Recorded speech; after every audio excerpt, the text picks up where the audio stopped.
Hello everyone. आज ये मेरा पहला ब्लॉग है और बहुत दिन से ये इस कोशिश में था मैं कि एक यूट्यूब चैनल स्टार्ट करा जाए फिनेंस से रिलेटेड। लेकिन क्योंकि पर्सनल ये था कि आई वाज थिंकिंग कि एटलीस्ट मैं एक पर्टिकुलर बेंचमार्क तक पहुंचूं फिनेंस में, उसके बाद चैनल स्टार्ट करूं, जिस वजह से शायद मैं अपने आप को रोक रहा था। But due to certain circumstances I believe कि this is the right time to open the YouTube channel. और मैं खुद भी अपने आप को एडिशनल एक्टिविटीज़ में इंगेज करना चाह रहा था। This is the reason. So आज का ब्लॉग क्योंकि पहला पहला पहला वीडियो है मेरा, और करेंट टॉपिक आज 20th सितंबर है जब मैं इस वीडियो को रिकॉर्ड कर रहा हूँ। And current topic is that Trump has announced additional fee on H1B visa of USA। सो क्योंकि पहले जब हमारे जो भी IT के कोवर्कर्स जाते थे USA में, उनको हार्डली 6-7 लैक्स INR की बात कर रहा हूँ मैं, इंडियन रुपीस के अंदर H1B वीजा प्रोसेस हो जाता था इजीली। कंपनीज के ऊपर एक्सपेंसेस कम थे और इसका पूरा जो भी कॉस्ट होता था वो कंपनी खुद बेयर करती थी। But now from 1000 almost 1 to 2000 H1B visa cost, Trump has enhanced it to $100,000 which is almost $1 crore. तो अगर एक वीजे को प्रोसेस करने में $1 करोड़ लगने वाले हैं तो कोई भी कंपनी आज की सिचुएशन में एम्प्लॉयज को इंडिया से वहां नहीं भेज पाएगी। रीजन भी सेम है, बिकॉज ट्रम्प इज थिंकिंग कि हमारे जो अपने लोकलाइट्स हैं USA के, उन लोगों को जॉब नहीं मिल रही है। और इंडिया से काफी तादाद में H1B वीजा की अगर हम बात करें तो 70% H1B visa, I show you the data as well on the same screen. 70% H1B visa Indians के पास है, उसके बाद चाइना और दूसरी कंट्रीज है।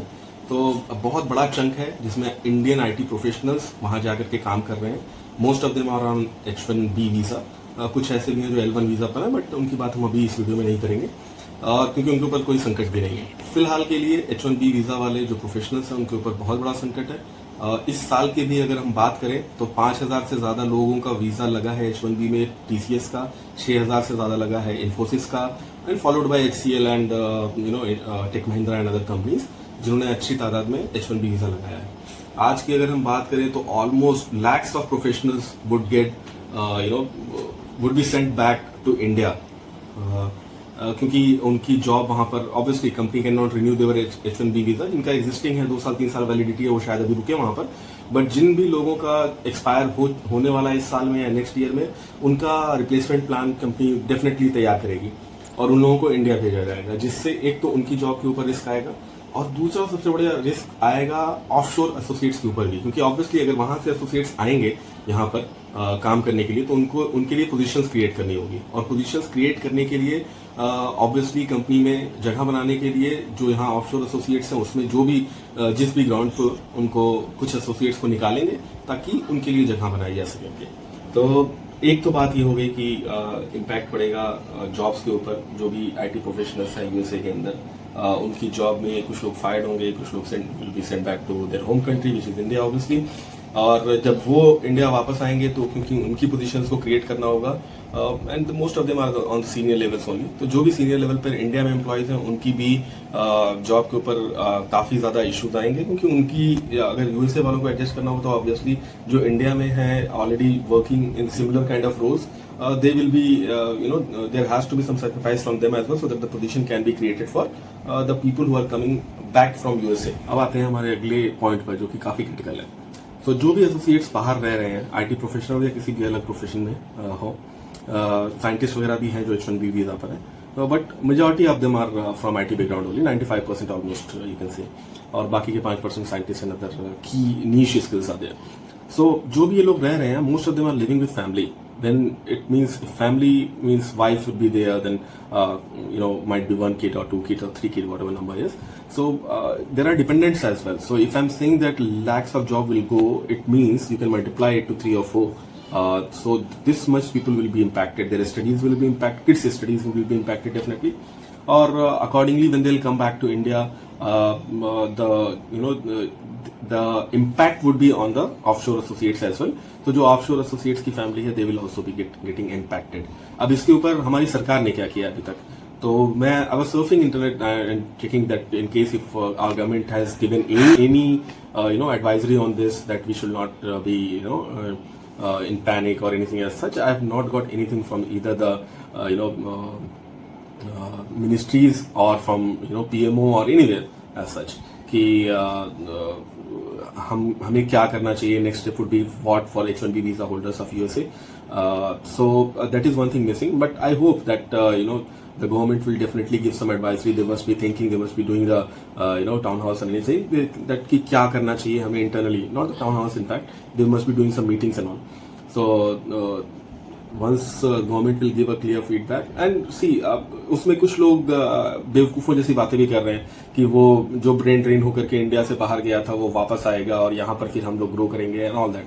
See, these things doesn't happen in night, and most of the people who are there in USA are in services. They are not in development or development might be software development, but not development of such a thing that कि कोई आप product develop कर रहे हैं या कुछ भी कर रहे हैं. Majority of them, I'll say 80 to 90% of people are in services. When I say services, they are either in banking services, finance services, they are in telecom services, they are in any other services like CPG, manufacturing. So developing some software, doing some testings, doing some maintenance work like support work of any of the applications which are being developed by different companies. सो इन सब काम के लिए India में जितनी भी companies है, चाहे वो बड़ी कंपनीज की अगर हम बात करें, चाहे वो रिलायंस हो या टाटा हो या जो भी, इनके ऑलरेडी प्रोजेक्ट्स चल रहे हैं. देयर इज नथिंग लाइक कि इंडिया वो लोग वापस आएंगे और उनको नया काम मिल जाएगा. Obviously not, until unless government will announce some product development or anything like Make in India was one time announced 7-8 years ago. अगर उस तरह का कुछ होता है जहां पर हम thousands of products launch करने की बात करते हैं, बट उसके लिए फंडिंग चाहिए होगी, which I think is not practical as of now कि इतना बड़ा हम एक्सपेक्टेशन गवर्नमेंट से भी कर सकते हैं. सो मोटा मोटा बात यह है कि हाँ, इसका इम्पैक्ट पड़ेगा और किस स्केल पे पड़ेगा नहीं बता सकते, बट आईटी इंडस्ट्री में रिसेशन आ सकता है. और ये रिसेशन इनफैक्ट अभी भी जॉब कट्स चल रहे हैं. When I am talking in September 2025 TCS ने जॉब कट्स किए हैं. There are multiple other companies also जिन्होंने अनाउंस नहीं किया फॉर्मली लाइक कैपजेमिनी और Deloitte and all, but there are cost cutting being done by them as well. So TCS ने formally announce किया 12,000 job cuts का, और इनफैक्ट न्यूज़ ऐसी आ रही है कि 12,000 बोल करके उन लोगों ने काफ़ी 25-30 हज़ार लोगों को ऑलरेडी कर रखा है और अभी और करते जा रहे हैं. Because when they are doing the termination people are resigning, so those resignation they are not considering in the termination list. तो इस वजह से उनका जो ओवरऑल एम्प्लॉयज़ को निकालने का काउंट है वो काफ़ी ज़्यादा है 12,000 से.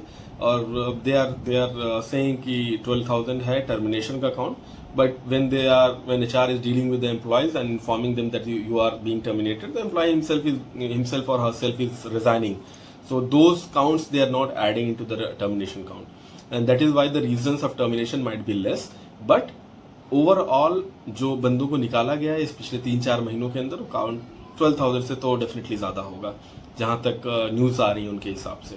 इनफैक्ट काफ़ी सारे प्रोटेस्ट भी हुए हैं, बेंगलोर में हुए, दिल्ली में भी शायद हुए TCS ऑफिस के बाहर. No so these are the things which are going on already in IT industry in India. और ऊपर से अब जब ये H1B वीज़ा वाला ने ट्रम्प चाचा ने जो कर दिया है उसके बाद से तो काफ़ी ज़्यादा मेस होने वाला है यहाँ पर, और lakhs of people are going to lose the job both in USA and in India. So this is the outcome, and I'll come back with another video on this by tomorrow hopefully. जबकि मैं बताऊंगा कि इसके ऊपर अगर जैसे ही government का कुछ आता है ऑफिशियल अनाउंसमेंट या कुछ भी, तो इसके ऊपर क्या होता है. इनफैक्ट कंपनीज का भी अगर मुझे पता चलता है कि like big companies, big players like TCS, Wipro, Infosys, HCL, TechM, all these big players, what are their plans and how they are going to mitigate this circumstance.